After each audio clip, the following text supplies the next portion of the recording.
Morning, everyone. I'm Pastor Dan, and I'm the pastor here at Rexmont EC Church in Rexmont, Pennsylvania, the southern end of beautiful Lebanon County. It is actually Monday morning. I had a bit of technical difficulties with my computer yesterday. For some reason, the record on Zoom that I used to record these was not working very well. So this morning I came in. Uh, Uninstalled Zoom, reinstalled Zoom, and presto, everything's working again. So, a little bit later than normal, but welcome to our yesterday's worship sermon. Uh, we're talking We've been talking since the beginning of the new year about miracles that Jesus performed. And last week we looked at Jesus turning water into wine. This week I have titled the message Partnering with Jesus. And I'm calling it that because in today's miracle, there is a little boy who has lunch, and he decides, is encouraged to partner with Jesus and to give up his lunch so that Jesus can perform a miracle. And so that's what our topic is going to be on today. The passage we're looking at is found in John chapter 6. So if you want to go ahead and turn there, we'll get to that passage in just a minute. But before we do that, I would like to talk to you a little bit about superheroes. I love superheroes. I've always enjoyed watching the superhero movies. I think I own all of the DC comic, Marvel, not the DC comic, the Marvel Cinematic Universe with Iron Man and the Hulk and Captain America and all of those movies that Marvel has put out. I like DC as well. I'm not one of those that's Marvel or DC. Batman and Spider-Man and Superman and all of those things. Throughout history, there have been superheroes have been a part of our human history, ever since cavemen were writing on the walls and put up a picture of some guy and said, "This guy's awesome. He killed three saber-toothed tigers and two woolly mammoths all in the same day. He's a superhero." Um, and throughout history, there have been people that have been superheroes. When I was growing up, my parents had cassette tapes. My dad had some cassette tapes of old time radio broadcasts, and I loved listening to the Lone Ranger and Dick Tracy. And here's a good one: "What evil lurks in the hearts of men? The Shadow knows." Yeah, the Shadow is a superhero, just fantastic. I love the superhero genre of movies and books and literature. I think if I had to choose for myself a superhero, I would probably have to go with my favorite superhero. I'd probably have to go with Batman. And the reason why I like Batman is because Batman is normal. I mean, yeah, he's got lots of money and he can, buy the bat car and the bat copter and the bat boat and the bat motorcycle and the bat wing and the bat, everything bat with the name bat in front of it. But he's just a normal person. He does not have superpowers. He can't fly like Superman. He can't swim under the water without oxygen like Aquaman.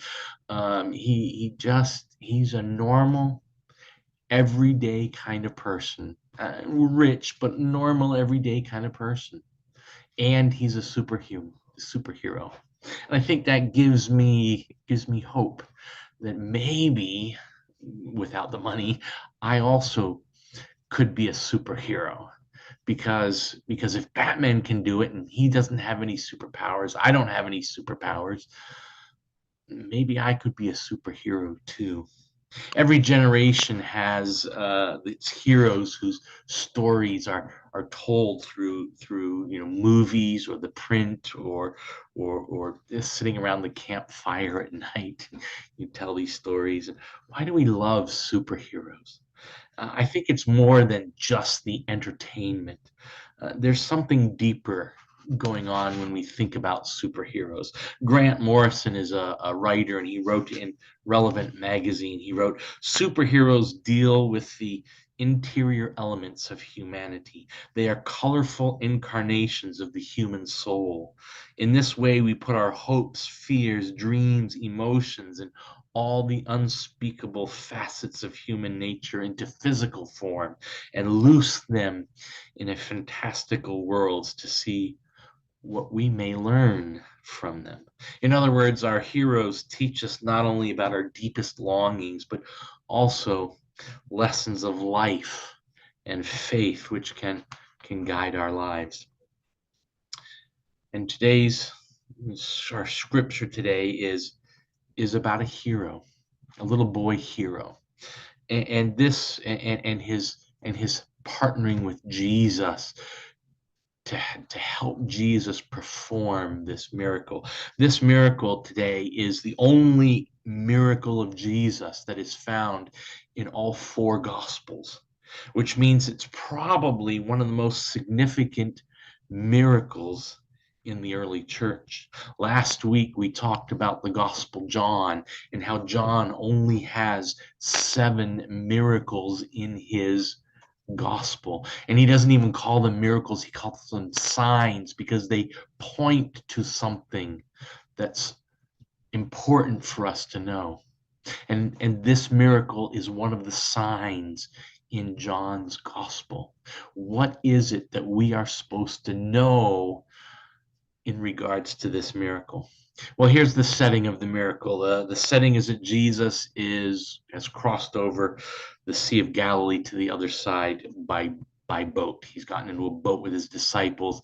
Some of his disciples were fishermen. They owned boats, and so he gets into one of them, and they sail across the sea, and he sits down with his disciples on the side of a hill. And he tells his disciples, he and his disciples are there because they're tired. They need a break, have a bit of a rest.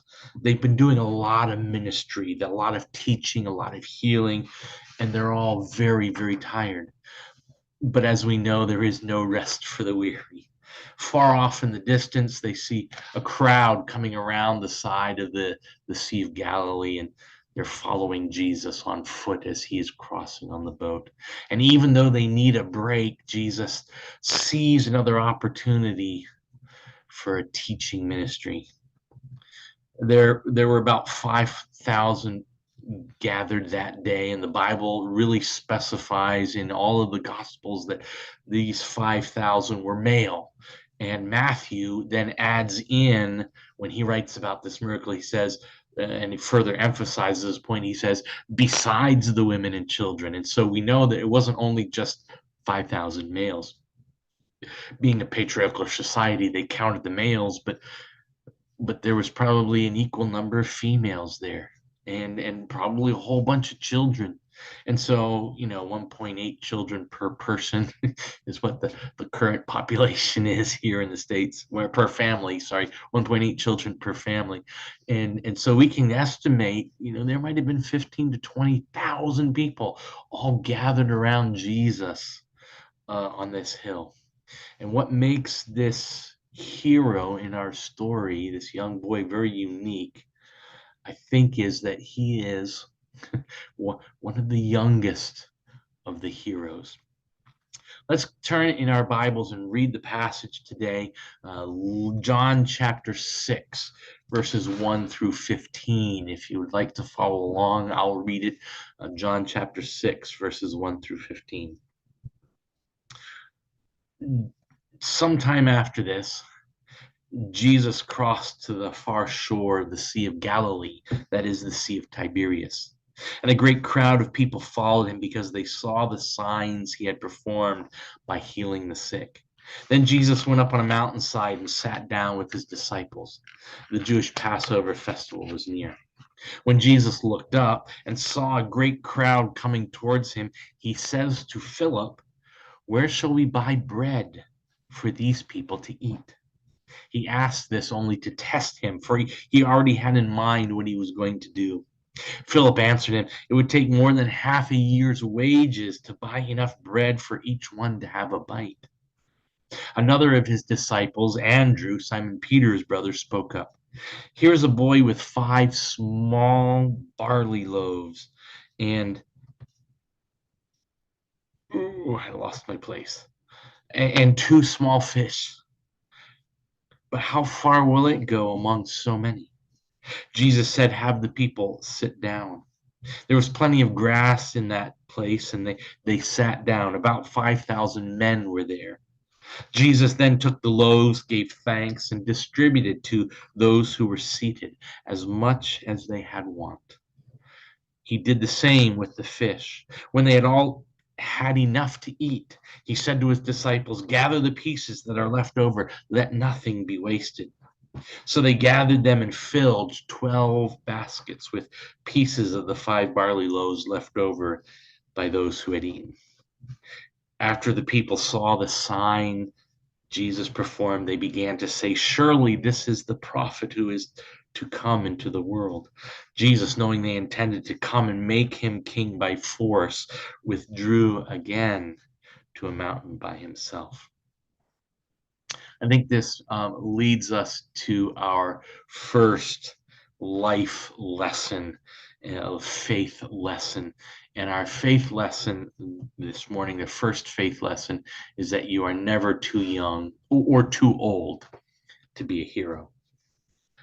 Lucas Prestenbach was an 8th grade student, and he was given an assignment in his class called the 20% Project. I don't know if you've heard about the 20% Project. It's actually become quite popular. I believe it was started by Google, the tech giant. And basically, what they told their workers, their coders and their people working on their programs, is you're working for Google and we have things we want you to do, but we want you also to take 20% of your time, your work day, and do something that you want to do, that matters to you, that you are interested in. Yeah, whatever you work on, whatever project you work on, still belongs to Google. That's fine. But take this 20% of your work day on something you want to do rather than on things that we want to do. And this idea of the 20% project has been picked up by a number of different businesses. I believe Apple also now does something very similar with a lot of their people. And schools have started to pick this up and allowed the students to develop their own curriculum ideas and projects for 20% of the class period. And in Lucas Prestonbach's English class, that's what the teacher has done. Um, the students were asked to spend 20% of the class period, about an hour a week. If you meet 5 days a week and then classes are about an hour long, 20% is about an hour a week, working on and exploring topics that they were interested in, other than English lessons, other than grammar and syntax and all of those other things. You're not diagramming sentences. I don't even know if they diagram sentences anymore. I don't think they do.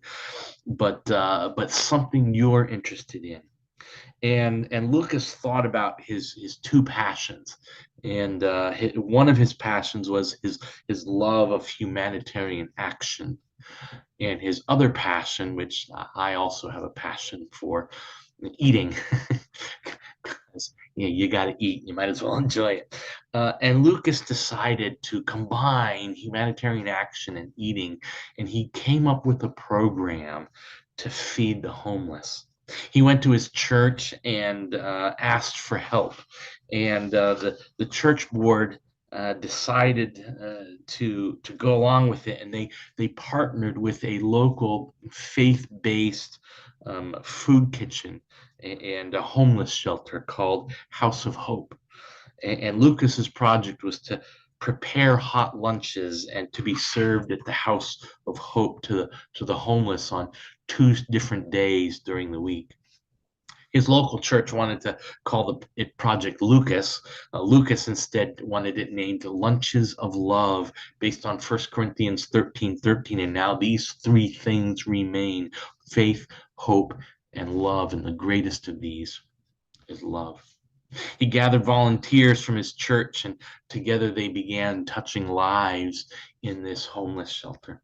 One child who was there in the shelter at House of Hope received a bag lunch from Lucas and turned to him and said, "Thank you. I love you." And the reaction has prompted his local church to begin exploring new possibilities with House of Hope. Lucas has decided he wants to be in ministry full time, and he's attending seminary and getting ready to serve in ministry. You're never too young to be a hero. And I think you're never too old to be a hero either. In Britain, Ethel Davies helped to improve and support her community. Ethel volunteered at a thrift store in her community every Friday and Saturday afternoon, even though she had just turned 100 years old. She started volunteering at the thrift store when she was 78 years old, and she said she hasn't missed a shift in 21 years. Ethel's secret to a long, happy life is keep working, keep meeting people, keep making friends. You're never too old to become a hero. We don't know much about this young boy in this young child in this story of the feeding of the 5,000, just that he was a young boy and he had his lunch with him. Andrew goes to him under the direction of Jesus to try and find food, and we discover his lunch consists of 5 small barley loaves, not even loaves of bread. They'd be more like rolls, just small rolls. 5 small barley loaves, 2 fish in his lunchbox. Every meal in Jewish culture at the time required bread because they didn't have silverware. And so you would take a hunk of bread and use it to scoop up the rest of your food as you ate it. Bread serves as the eating utensils because they didn't have spoons or forks or things like that. Barley bread was the cheapest bread available in Jesus' day. It was the least satisfying, a last resort for most people. If you even have a little bit of money, you would definitely want to get wheat bread. It tasted better. It was more filling, and so more than likely, this boy, because he had these barley loaves, came from a very poor family. And he's not really alone. 90% of the people living in first century Israel were poor. Most poor people were involved in either farming or shepherding. Herod the Great, who we talked about in Sunday school and church, usually around the Christmas time is when we talk about him because he's involved in the Christmas story. Herod the Great's King Herod the Great, his extended family controlled most of the land in first century Israel. Some have suggested up to 2/3 of the land of Israel was controlled by him and his wealthy family. And so as a result of that, many families were by necessity sharecroppers, working the land, tending vineyards and crops owned by someone else. And as a result, many people in ancient Israel, very much like many people in America today, are one paycheck or one drought away from disaster. This boy probably would have come from a town real close to where Jesus was. Most people, unless you were a shepherd, never traveled more than a couple miles from where they lived in their entire lifetime, with the exception of their pilgrimage to Jerusalem to celebrate Passover or the Feast of Tabernacles. But other than those special feast days, they stayed at home. They didn't travel a lot. And so this young boy was probably from right around in that area, as were most of the people who were following Jesus, the 5,000 men and women and children beside. Um, Second thing we know about uh, this story, another life lesson, is that Many heroes are anonymous. A person's name is everything in Jewish culture. Names were highly significant and a sacred and solemn task for the father to name the child, for the parents to name the child. Names have meanings. We see in scripture many times when people's names were changed to reflect a new beginning. Abram becomes Abraham, Sarai becomes Sarah, Simon becomes Peter, Saul becomes Paul. Uh, Names were important. I mean, if you think about it, even today, names are important.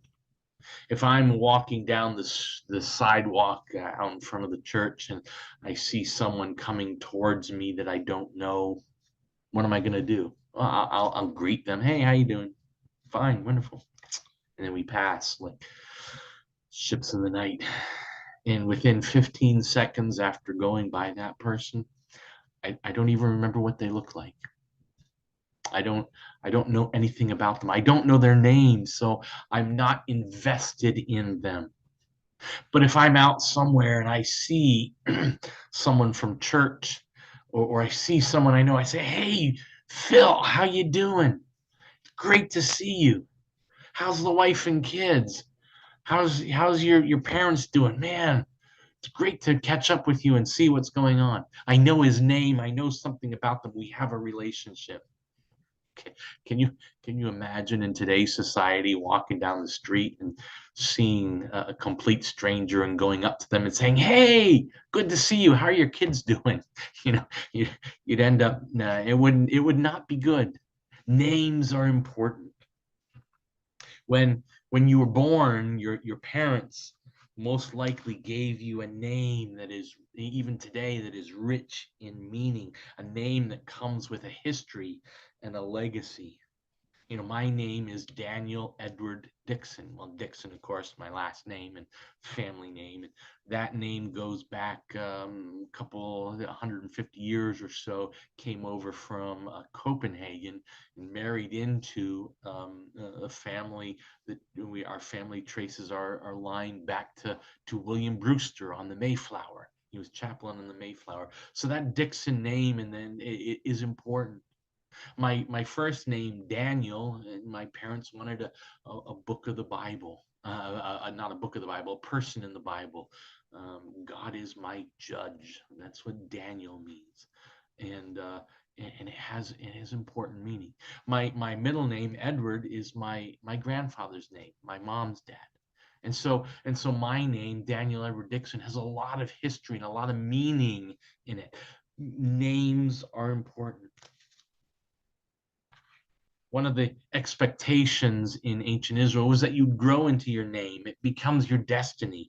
As important as names are in Jesus' day, the Gospels, all four of them, don't record the name of this particular young boy that shared his meal with Jesus. This boy is an anonymous reminder that we don't serve a God to make a name for ourselves. We serve a God to make a name for him. And that sometimes those who remain nameless or anonymous are the greatest of heroes. In Washington, D.C. on October 2nd, 2010, there were pounding rains up and down the eastern seaboard. The streets were flooded. Bernice Clark was driving on Rhode Island Avenue with her great grandson in the car, and her car was stopped dead by the flooding. Water surged into the car, and her great grandson Devontae pushed open the door and leapt out, but Bernice was stuck in the driver's seat. Her great grandson, tried to fight his way back into the car and pull her out. As the water rose higher and higher each second, it finally pulled him away from the car and put so much pressure on Bernice's door that Devontae's frail great grandmother struggled to open it. When the water was at the steering wheel, she says, I knew that was it. A passerby who saw her great-grandson straining to reach his great-grandmother stripped off his clothes and dove into the cold, grimy, churning waters and saved Bernice Clark, got her out of the car and got her to safety. And then the man just disappeared. He didn't stay around to receive congratulations or join Bernice Clark and her great grandson for some hot soup or receive her tearful thanks for saving his lives. He just walked away and left. An anonymous hero who saves a life. Sometimes anonymous heroes have the greatest impact. A third life lesson is heroes give as an act of faith. This boy doesn't have much. 5 loaves of barley, 2 small fish, enough for his own lunch, and that's it. And it's probably the only meal he is going to get that day. And yet he's provided an opportunity to share, and he does. He gives the only thing he has. The world in which this boy lived, first century Judaism, had several core values that he was taught growing up, which impacted and guided this act of faith of giving up his lunch. First, the community is always more important than the individual. You always put the needs of others ahead of your own family, ahead of your own. Each of you is willing to sacrifice your personal rights for the greater benefit of the family, the clan, the community. What matters is not what is best for you, but what is best for the community as a whole. Very much different from American society, in which the individual is oftentimes seen as the most important. We might do a lot better in our society if we look out for the needs of others. I think there's a Bible verse that mentions that too. One of the words that was very rarely heard in ancient Judaism was the word I.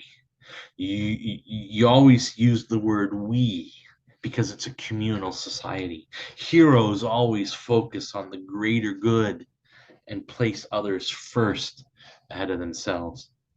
A second core value in ancient Judaism is mandatory hospitality. If a stranger shows up at your village, you show them complete hospitality. And if you don't, your village is shamed. And this is true even if a visitor shows up at midnight. Jesus tells a parable about that. As part of maintaining the honor of your village, you not only need to feed your guests, but you must put more food before them than they could possibly eat, including fresh whole loaves of bread. It's an honor situation. You would never do anything to bring dishonor or shame to your family or your clan or your village. This would be an ultimate disgrace. Because of that, you always do what is right and best for your family and your community. All of this is taken into account as this boy is asked to share his lunch. Most likely, many of his extended family members were in the crowd there listening to Jesus. And when they heard the rabbi and the miracle worker Jesus was beginning to teach, they would have dropped what they've done, and all of them would have come to hear, especially as words about his miracles, his healing miracles, had spread. So more than likely, some of this boy's extended family are there watching what this boy might do. Will he be a part of the community or stay on his own? Will he shame the family or will he honor them? With all of this at play, the boy is asked for his meal that he will eat that day, and probably, like I said, the only meal he will eat that day. And he freely and willingly gives it over to Jesus that he might be able to use it. What an act of faith. Just take a moment and compare what this unnamed boy did with Jesus' disciples. Remember, dinner time is approaching, and Jesus turns to Philip and says, Okay, we need to honor these people. We need to care about them. We need to do all those things that culture tells us to do. Where are we going to find bread? And what does Phelps say? Nope, way too much money. 6 months' wages wouldn't be able to be enough to buy enough bread for each of these to get a little bite. Andrew, Simon's Peter's brother, steps up and says, "Hey, Jesus, there's a boy here who has a lunch, 5 loaves and 2 fishes." But even that, listen to what Andrew says. But how far will they go among so many? Do you hear that? Do you hear the absurdity of both Philip and Andrew's statements? They're following the one who came to save Israel, to announce the good news that the kingdom of God is at hand, to give people life and to have it to the abundant life. They'd seen him turn water into wine. We talked about that last week. And not just a bottle or two, but gallons and gallons and gallons of wine. They'd seen Jesus perform other miracles. They'd watched Jesus heal the official's son, not by going and laying hands on him, but the official's son wasn't even there. He just spoke the words far removed from where this child was, and he was healed. They saw him heal the man lying beside the pool of Bethsaida in Jerusalem, a man who had been crippled for 38 years, and Jesus heals him.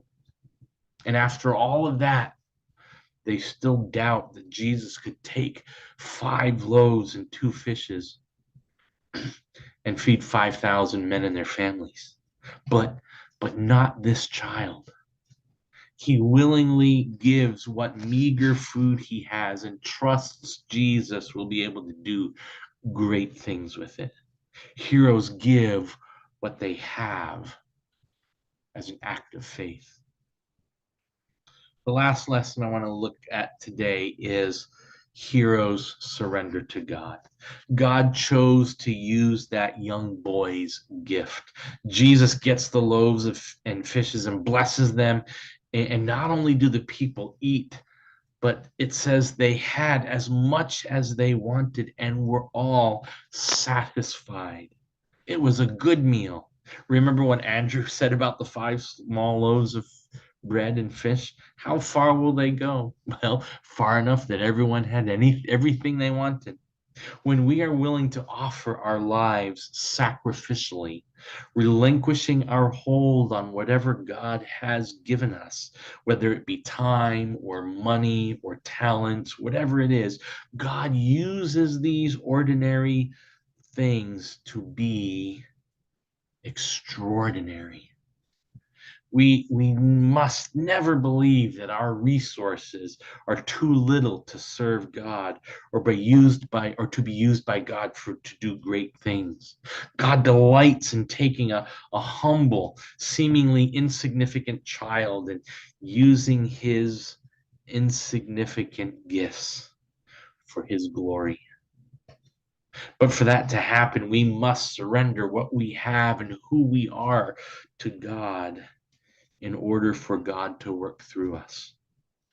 Many have wondered why Jesus didn't just speak the food into existence like he'd healed the boy from a distance with his spoken word. Did Jesus really need the little boy's loaves and fish to feed the people? Christian author Robert Weiland writes about a discussion group he had in a Bible study one evening about this particular miracle. He asked the question, did Jesus need the little boy's sacrificial lunch? If the child refused to give it, could Jesus have still fed the multitudes? And thereupon, in our discussion, we split. Most said, yes, he could have brought manna down from heaven. I asked, suppose we individually refuse to do our duty in telling the world the gospel message.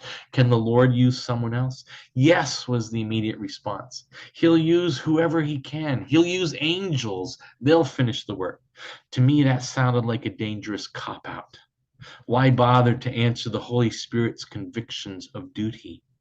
Reach for your remote, flip on the TV. The angels will finish God's work.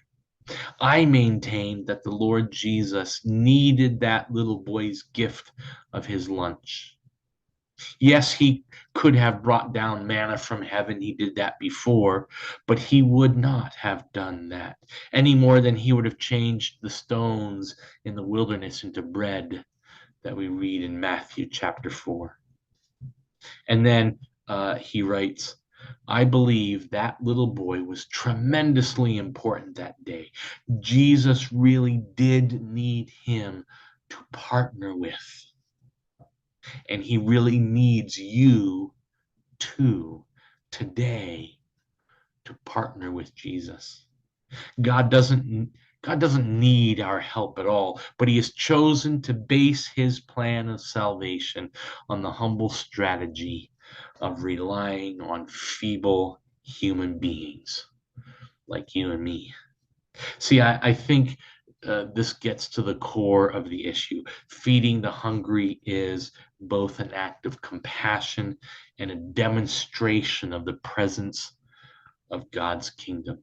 And I think that little boy on that day beside the Sea of Galilee understood the importance of what he was doing when he partnered with Jesus, when he gave over his lunch.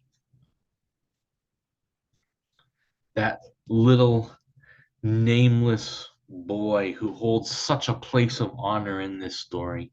We too can be nameless heroes who share ourselves and what we have, and God will use it to do great things in the lives around us and in the world. All we need to do is surrender all that we have and all that we are to Jesus.